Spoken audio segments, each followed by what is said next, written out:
There you go. 4-punch, 5-punch, 6-punch combination. Body shot, bang, bang, bang, bang. Telling him not to counterpunch. Boom! Will Rathbun get up? Iron. You're going through all the instructions. This is for the championship of the world. I expect a tough, clean fight. Protect yourself at all times. Any questions from the challenger?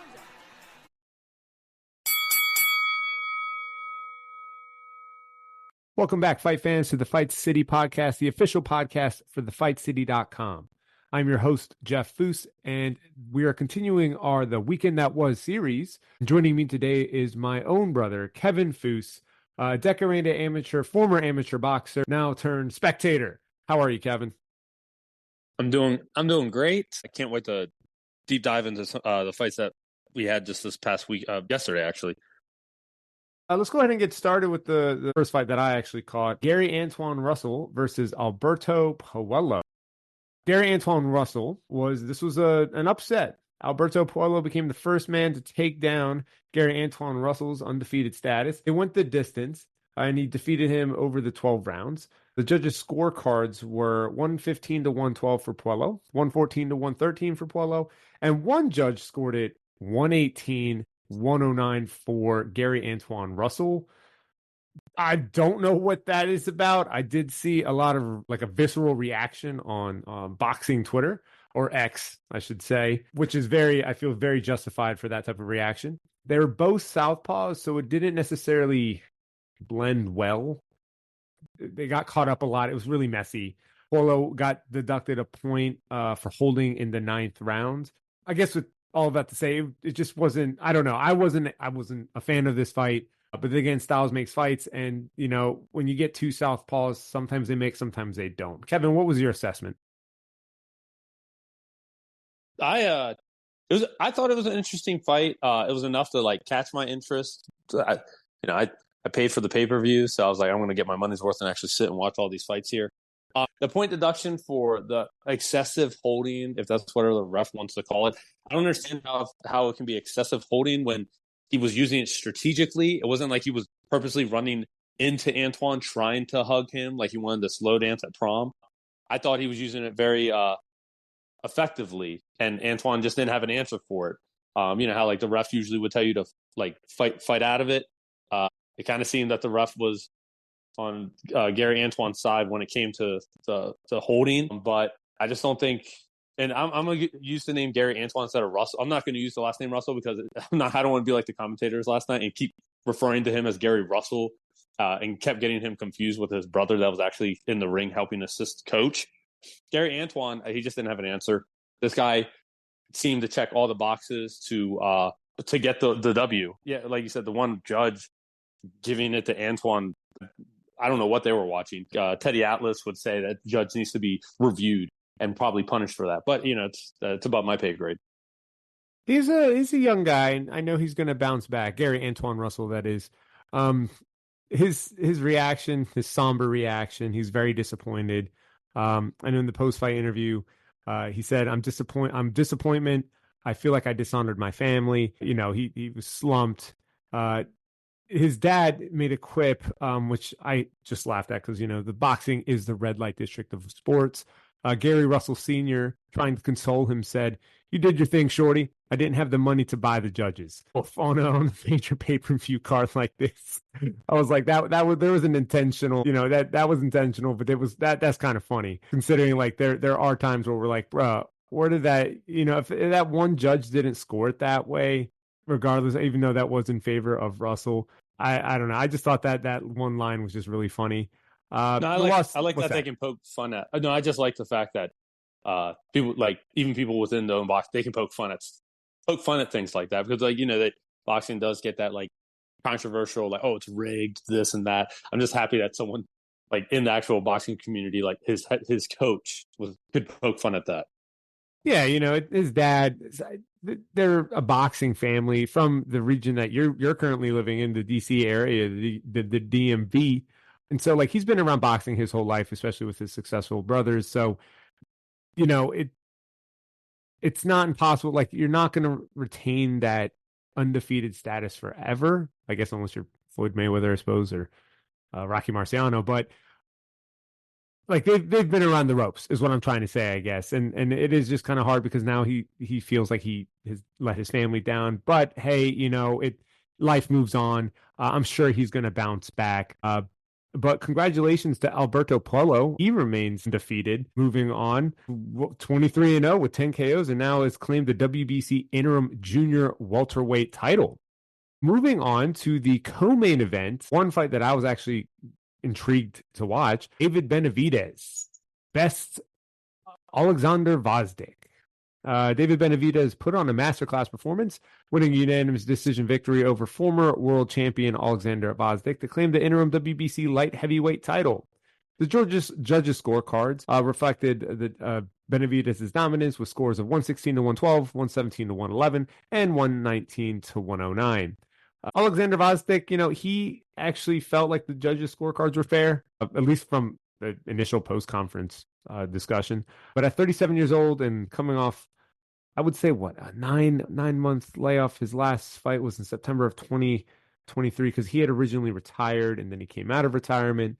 I don't know. Gvozdyk, I thought he came in great shape, or at least that's what it looked like on the scales. I was like, dude, this guy's even more ripped than when he fought Adonis Stevenson. But I don't know.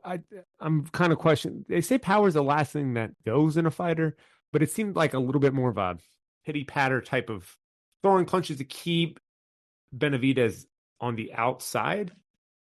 But I guess the recent opposition didn't really help prepare him for the level of Benavidez. He had defeated Isaac Rodriguez in September 2023, knocked him out in the second round of an 8-round fight. Then before that, May of 2023, he defeated Ricards Bolotniks by TKO in the 6th round. And then before that, February 2023. So 2023 was a busy year for Gvozdyk. Josue Obando, he unanimous decisioned him out of 6 rounds. Those guys are nowhere near the level of Benavidez. So clearly, but I know Gvozdyk was helping train with Canelo at one point. But I guess the age disparity, of course, Benavidez is much younger, roughly like a decade younger, and the volume that he can throw. With all that being said, Kevin, what were your thoughts on that bout? I have a personal vested interest in Gvozdyk just for the fact that he actually fought Tommy Karpency almost, I want to say 10 years ago now that I can think of it. And that's somebody that we had helped train a little bit with every time he would come down to Morgantown, West Virginia. I do remember watching that one, and definitely, it was on Showtime as well. I remember for Karpency, that was a short notice. He was kind of called up last minute, I believe, to get ready, and so that threw Gvozdyk off. And so our boy Tommy Karpency gave him some trouble in the early rounds, but then Gvozdyk found a way to get an answer to get the win over our boy Tommy. But I mean, they both did great in that fight, and that was like almost a decade now to think about it. I think Gvozdyk looked great. Some would say that he fought to survive. Others would say that he was strategic. The early rounds, he was you could see that he was starting to up his work rate a little bit now and then. I know I know that he only had one loss prior, and that was the Beterbiev, which ended up him retiring after that fight because he believed that he had a brain aneurysm after that fight. And then it turned out that he just had a bad concussion. And then he just took some years off in retirement, decided to come back because he felt like he still had something to give. And like you said, he fought 3 years, had 3 fights before this one. And this was a great test for Benavidez. Bronze medalist. He was the lineal light heavyweight champion before he lost to Beterbiev. And he was, if anyone wants to go back and watch that fight, when he fought Beterbiev, he was actually winning the scorecards before Beterbiev got the TKO over him. So he's a real threat. But like you said, at the age of 37, Father Time is undefeated with anybody in sports. He landed a great bunch of combinations. He looked like his work rate was great. Like you said, he came in very prepared. For Benavidez, he looked great. The first few rounds, I would say the first 5 rounds, great combinations. He invested early into the body. And at some point, it did look like it was starting to slow Gvozdyk down a little bit. But he found a way to recover, and then he kept pressuring. He started pressuring Benavidez in the back half because, I mean, again, he was the lineal heavyweight champ of the world at one point. So he's been in he is that caliber of type of opponent. Benavidez, you could tell like he started losing momentum after I think round 6. I think it was round 6 where he just started swinging for the hills a little bit. Like he was just throwing like one pot hooks and he kept missing. I think the post fight interview in the ring, they asked him if like what happened. Like it's not the usual stuff where you throw in the massive combinations. And he said he was just trying to feel out the weight. They do hit heavier. He said that he came in the ring that night at 189 after making weight the day prior. So that's probably just something he'll have to adjust, and that he wants to fight at both 168 and 175. So me personally, I feel like if he was to fight Canelo, do it at 168 where he knows he has the conditioning for it. Sure, fight at 175, just probably start trying to adjust to that weight class though, because you could definitely tell like if he got in the ring with probably Beterbiev or Bivol, the top 2 guys in that weight class right now, I don't think he would fare well against them just because those guys, that's like their weight class. They're like they're naturally at that weight. It would be awesome to see him fight Beterbiev, 2 heavy hitters. Especially his age. He's so young compared to Beterbiev now. But yeah, I think he should just continue to try to get the belts at 168 and then try to move up to 175. But he, for a guy that he fought, that caliber opponent, he did a good job. It was a good test. Yeah, I mean, Benavidez, his high work rate, I mean, his amount of volume punching is what makes him considered to be a monster, right? He has devastating body attacks. He actually is really sharp defensively. I know his glove parrying skills really nullified like Gvozdyk's like jabs and his straight punches whenever Gvozdyk did make an attempt to dance on Benavidez. And the speed is still there. Speed came with the weight advantage, or the heavier weight class. Yeah, I think the biggest concern that I would have regarding Benavidez is, did the power necessarily translate? And it didn't look like it did as well as many people were thinking it would, because I mean, Benavidez, his story is he was like a 200 plus pound 15-year-old kid who lost weight because that's why he got into boxing. His older brother was already a boxer, but then it just didn't look like either that or just a testament to Gvozdyk's toughness. He's a Ukrainian who fights more than just for himself. He's basically fighting for an entire country, putting the country on his back, just like Baranchik, Vasily Lomachenko, and obviously the heavyweight Usyk. If he fought, I agree. If he probably fought a lesser, I don't want to say quality. Yeah, that's the only way I can think of quality opponent. He probably could have got a knockout. But like you said, like to Gvozdyk's testament, he is that bronze medalist, lineal heavyweight champ of the world at one point. That's a high caliber opponent, and good for him to. Yeah, he could have cheered anybody he wanted. Like a guy who defeated Adonis Stevenson by TKO in the 11th round when Adonis Stevenson was like wrecking guys in the light heavyweight division. We know Gvozdyk is tough, and getting in the ring and being bested by Beterbiev, that is nothing to be ashamed of, because Beterbiev literally has like pretty much 100% KO rate. Gvozdyk is 37, so at this point, I think his best days are obviously behind him. That was probably the best performance that we may get out of Gvozdyk. He's probably just going to turn into a gatekeeper at this point. But looking for the future for Benavidez, you kind of already said it. We're trying to see now if he can get the 168-pound champion Canelo Alvarez to have a future showdown here, maybe in the fall. Apparently, there's a money issue according to Canelo. I think it would be a great Mexican heyday fight for both fights. So the ball's in Canelo Alvarez's court now, considering that we just saw Benavidez's latest performance at 175. I don't think I would actually want to see Benavidez fight the winner of Beterbiev versus Bivol whenever that actually happens. I think Bivol can actually defeat Benavidez. I'd be a little curious to see if Benavidez could take the power from Beterbiev, especially considering that we did see Benavidez look like he slowed down quite a bit in the latter half of this fight. It's still a good showing on Benavidez's side. All these names with B's are just throwing me off. It's hard. On Benavidez's side, good performance. Clearly needs to get back to work. Like, I don't know, maybe conditioning. He had a great account of himself, but Gvozdyk is no Beterbiev or Bivol. Both of those guys would take Gvozdyk out now. So I don't know. I guess it's one to see. I mean, there are other potential matchups, I guess, if he wanted to stay at light heavyweight, like Gilberto Ramirez, Badu Jack. I mean, we could get Marcus Brown in there. But I don't know. That Benavidez is a shot caller now, so I guess time will tell. It's just now we're waiting for Canelo to respond.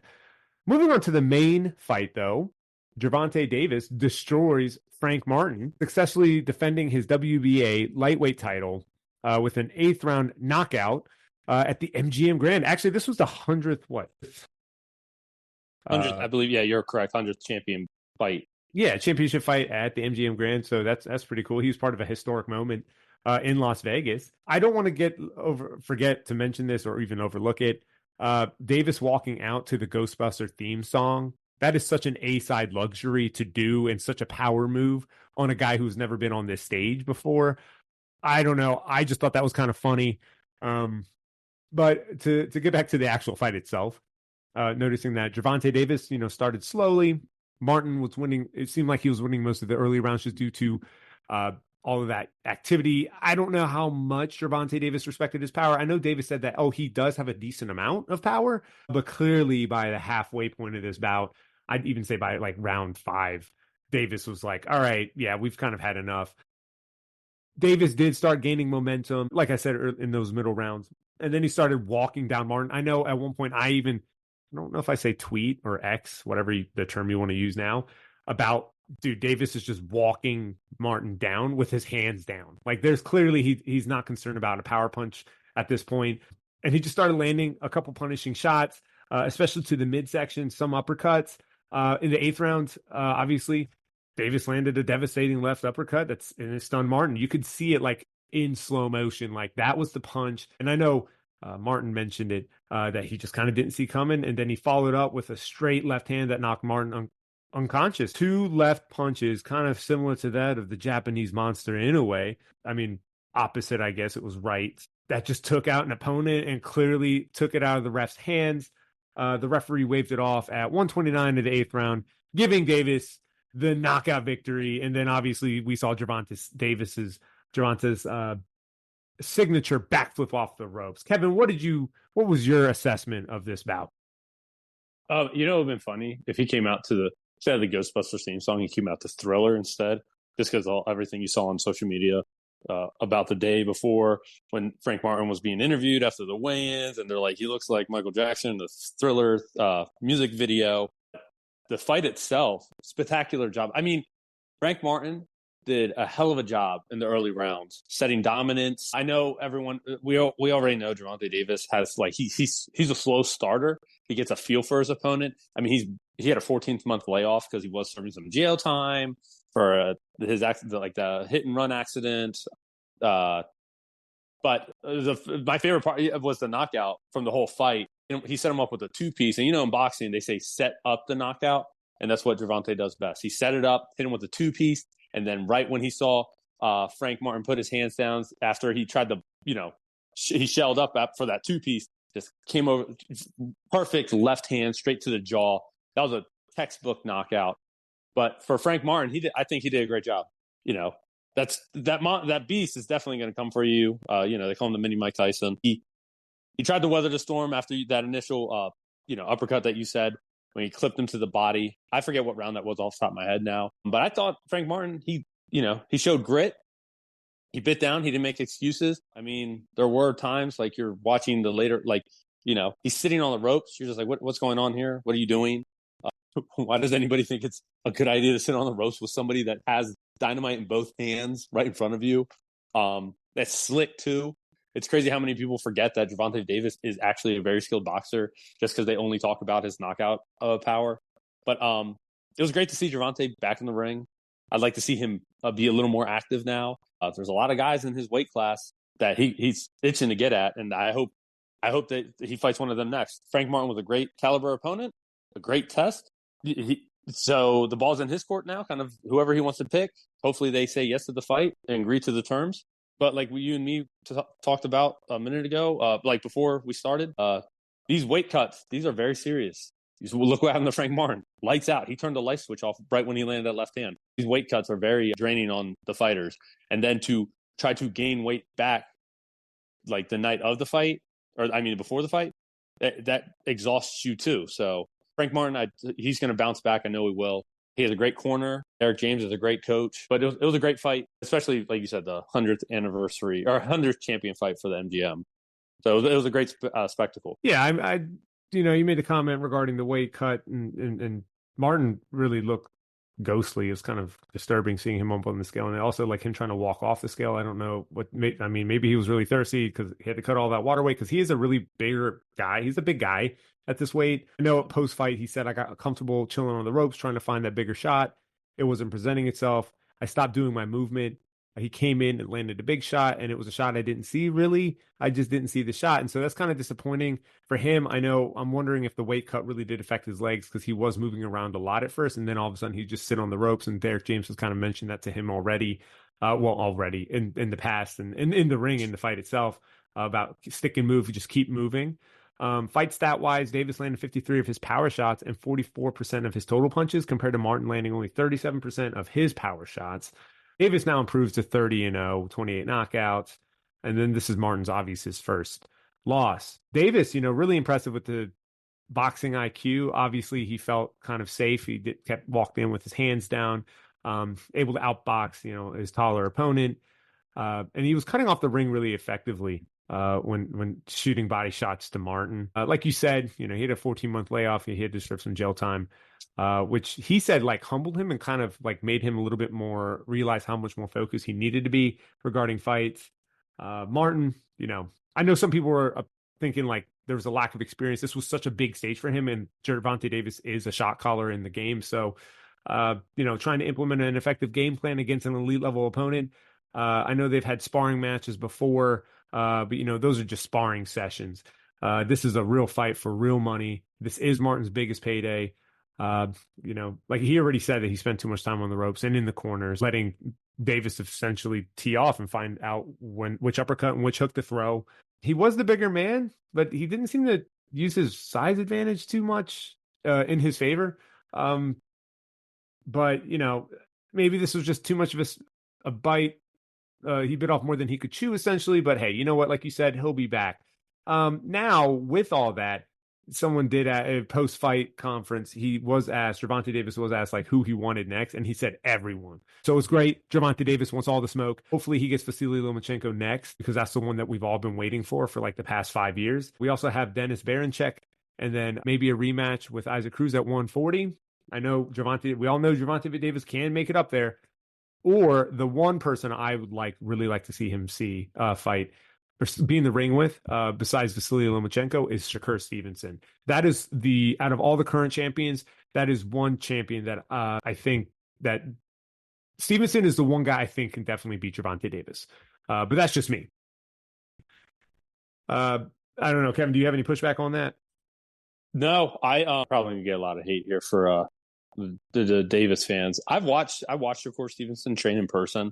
To say that kid is a pugilist, this dude lives and breathes boxing. I mean, he comes from the same kind of camp at Terrence Crawford, right? Everyone in that Terrence Crawford's camp, Shakur's camp, they all say the same thing. They study, they live and breathe this every day. Gervonta, hopefully he meant what he said when he said that the time in prison humbled him.